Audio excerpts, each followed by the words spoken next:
At 6:12 a.m., the gasoline hit first sharp and chemical, and then the sight landed like a punch. I should have seen coming my sky blue. McLaren sitting under the garage lights with the windshield starred 3 times. The body carved from headlight to tail, fuel pooling on the concrete, like a bad reflection that refused to blink. And right at the edge of the puddle, a sliver of neon orange acrylic nail catching the light like a flare. So I didn't yell, I didn't kick the wall, I did what training drills into your bones when panic tries to take the wheel. I pulled my phone and started documenting slow and steady, wide-shot detail, timestamp angle. You know what I mean? If rage writes your report, you lose facts. You'll never get back. My name is Evan Mercer, Navy pilot turned instructor.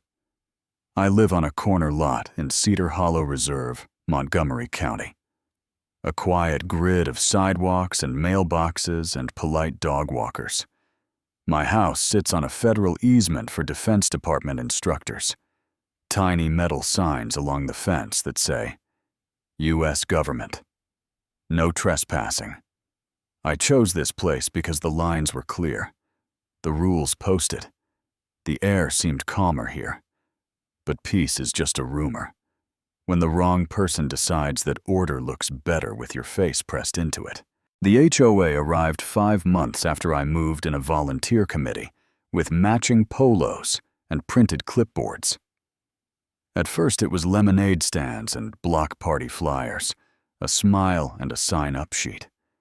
The sort of choreography that makes you nod.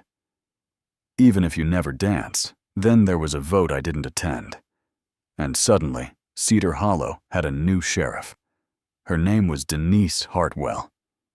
White cardigan in June clipboard, like a badge nails painted a loud neon orange that introduced itself from 40 feet away.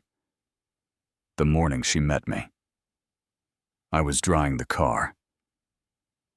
Guy doing that soft pink trick.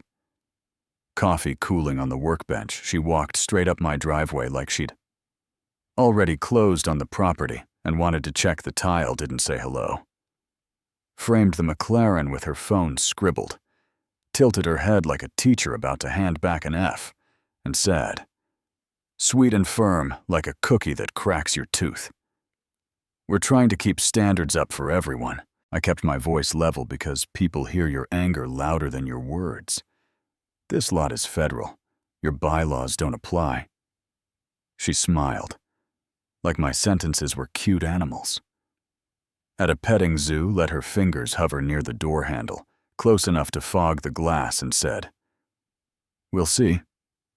Then clip-clopped away like she was measuring my driveway with her heels. The first yellow envelope showed up 3 days later, thick enough to bluff authority a $50 fine for sidewalk encroachment. Apparently my bumper had drifted 3 inches over the line. Tape measure said the opposite. I was 8 inches inside. I photographed it, curb to tire. Survey attached respectful email. No response. The second envelope said, my exterior color hadn't been approved by the Architectural Review Committee.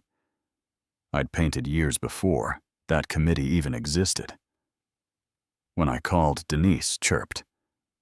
Rules are rules now. In that cheerful shrug tone that means don't bother me with facts. The third envelope claimed the car had been outside 48 hours straight. My garage logs showed a 2-hour wash screenshots, sent silence.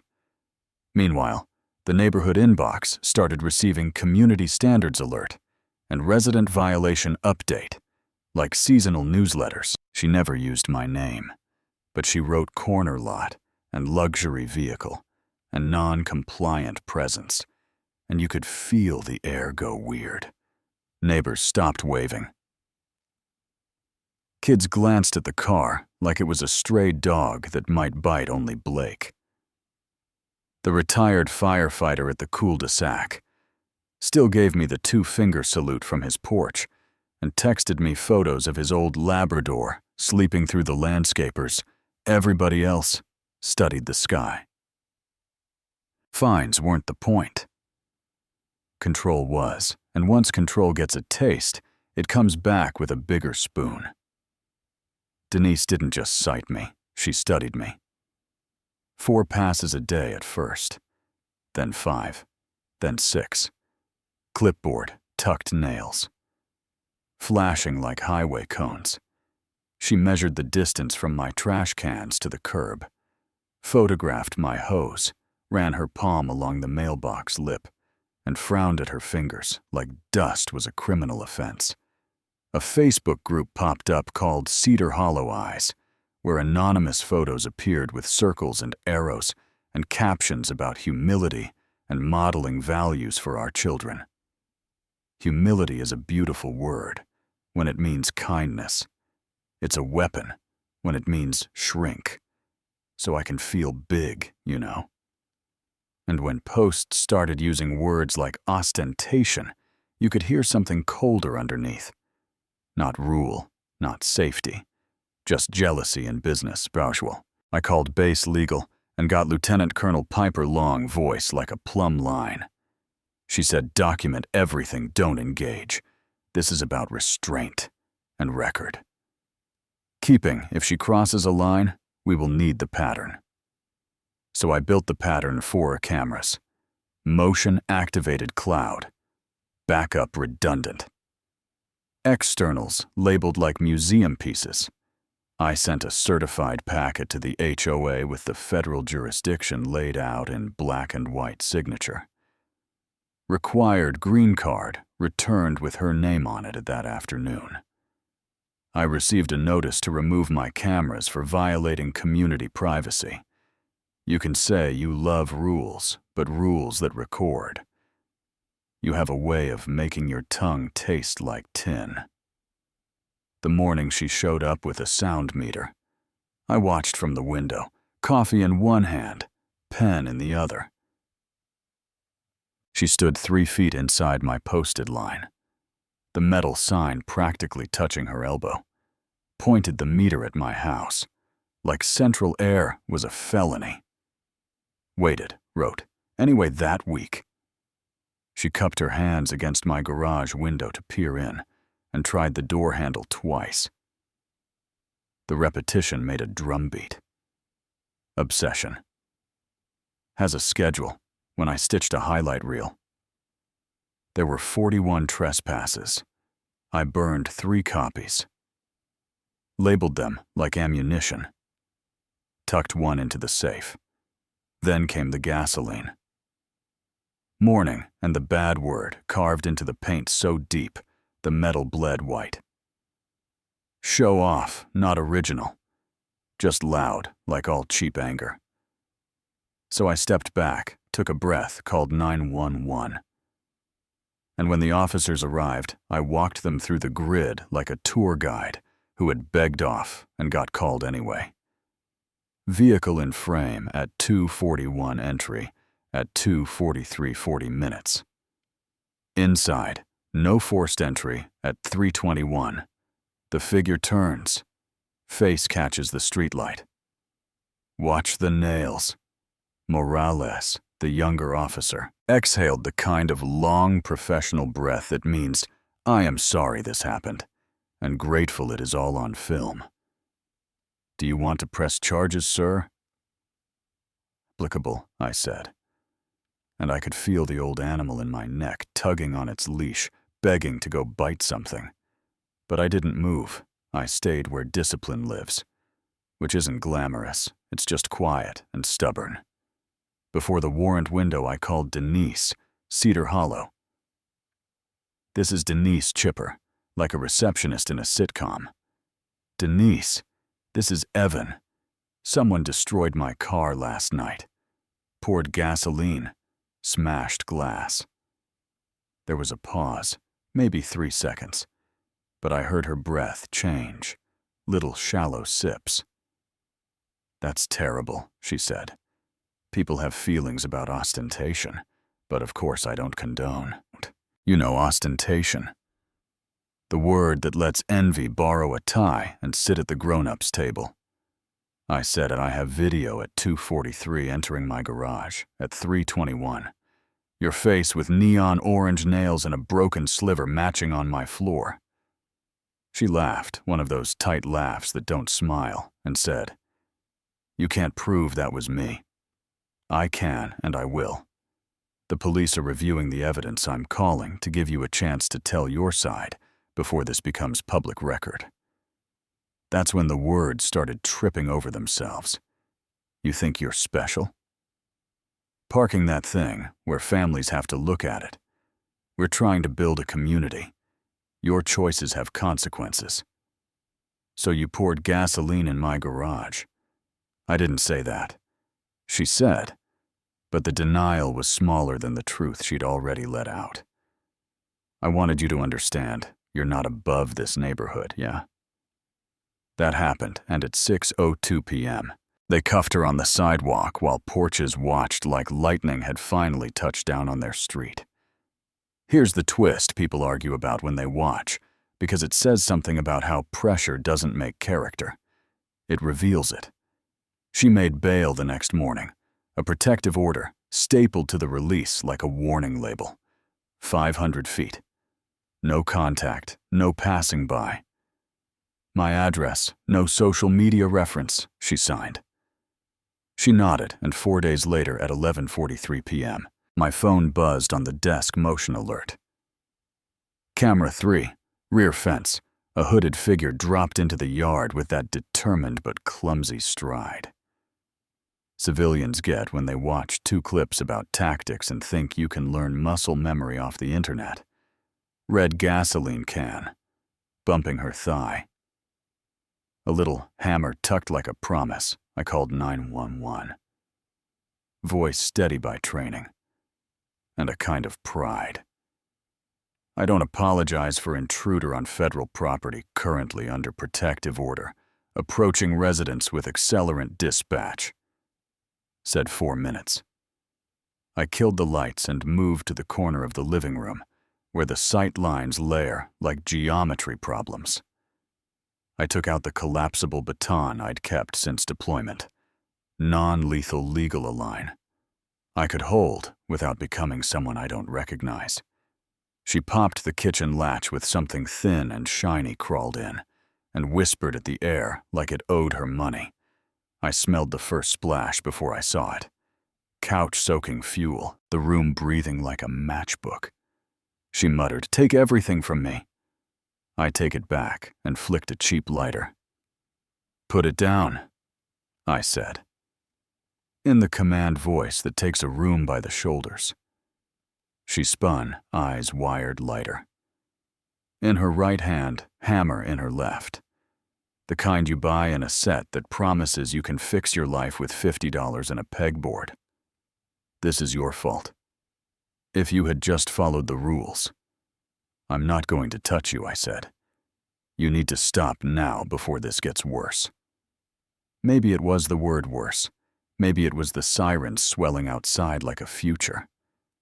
She could smell she lunged, tired and desperate, a swing that wanted me to prove I was the monster she needed. I stepped inside the arc, trapped her wrist, rotated baton. Still closed, the old choreography doing itself while my brain stayed quiet. The hammer hit the floor. She sagged and cried, and the gas can winked under the lamp like a cartoon of itself. Officers came in, because that's what training the community to call for help gets you when the system works. Morales looked at the couch and the window, and then at me. "Did you hit her? No disarm and hold?" He nodded once, the kind of nod you give someone who refused the easy path because they still want to like the face in their own mirror bail. Revoked on arrival the next time I saw her. We were under fluorescent lights and wood paneling, with a clock that ticked like a metronome for people's nerves. Rockville District Court, 9 a.m. Tuesday gallery half full, with neighbors who gave me the quick apologetic smile strangers use when your life is on their newsfeed, and they want to look kind without looking long. The prosecutor laid the case out like a blueprint. Exhibit A garage. Footage authenticated by forensics. Timestamps cross-checked with cell tower time. Exhibit B. The recorded phone call, where she said I wanted to scare you into compliance, which sounds reasonable only to someone who believes fear is a civic duty. Exhibit C. The second incident. Footage fence window gas. Can lighter my hands. Never striking officers entering everything. The camera could see, the defense said. Stress and humiliation and momentary crisis. Words that can be true, and still not weigh enough to move the heavier words we had stacked on the other side. Pattern and premeditation and trespass and attempted arson. A judge listened with a face like a well-made door. When she finally spoke, there wasn't a wobble in her voice. The court finds probable cause on all counts, given the violation of a protective order. And the second incident bail is revoked. The defendant is remanded to custody pending trial. One rap of the gavel. 2 deputies stepping in. It didn't feel like triumph. It felt like gravity. Finally doing what gravity does. A neighbor exhaled in the back row, and the handcuffs clicked small and metallic and final. After court, I stood on the steps and let the sun do its warm and ordinary work on my face. People walked past and evened out their gaze, because sympathy can feel like trespass. If you stare too long, Blake texted a thumbs up and a photo of the Labrador sleeping through the leaf blowers with a caption. He sleeps through everything. You will too. I wanted to feel big cinematic, like strings should swell and a crane shot. Lift me off the steps, mostly. I felt tired. Tired of being a story someone else told. Wrong, tired of the word ostentation, doing heavy lifting for envy. Tired of proving what a sign on my fence already said. But underneath the tired was a steadier thing. The feeling a carrier deck gives you when crosswind settles. Not joy, just rightness. I held the line. I didn't swing. I let the record speak.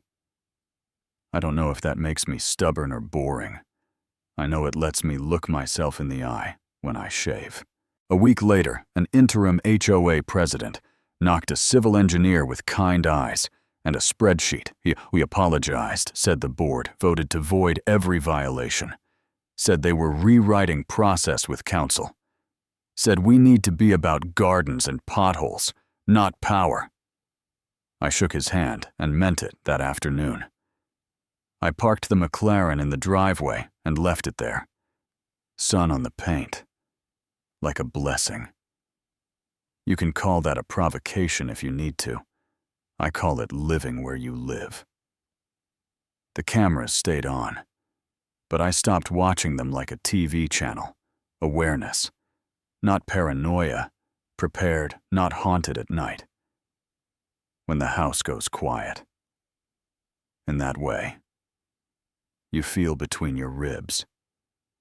I sometimes hear the memory of the gavel click and think about how we live under agreements that are just breath until somebody enforces them. I also think about Denise, not with vengeance, just with that complicated compassion you get when you realize somebody took your existence personally because their own reflection scared them. She wrote me a short note through her lawyer after the hearing. I'm told she's getting help. I don't need to answer to accept that as good accountability and help can live in the same sentence. We don't have to choose one to erase the other.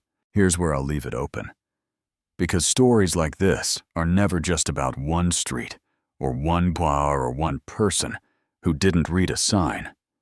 They're about what we think community means when our preferences and someone else's joy they share a fence. They're about whether rules are for safety or control, whether humility means kindness or conformity, whether an expensive thing is disrespectful by existing, or whether we rename envy as virtue. so we can scold what we want to own. They're about what you do, when a simple compromise might keep the peace and also quietly teach the worst lesson that bullies get what they want. If they make enough noise, I chose restraint over rage, evidence over ego, the slow insult of paperwork over the fast relief of a shout. Maybe you would have done it differently. Maybe you've been the neighbor who is hard to manage. Maybe you've been the person who got small to make someone else feel big and still didn't get the thank you. That happened, and if you've lived long enough, you already know that shrinking for people who fear your light doesn't make darkness safer. It just teaches darkness. It can rent space in your head for free. Tell me what you see. Was I right to stand on jurisdiction when I could have bent and kept the street quieter? Or was bending just a slow road to the same cliff is calling something ostentation, a principled stand for decency, or a dressed-up way to shame joy? Where is the line between being a good neighbor and becoming an obedient one? Drop your take in the comments. Where are you watching from? What does your HOA get right?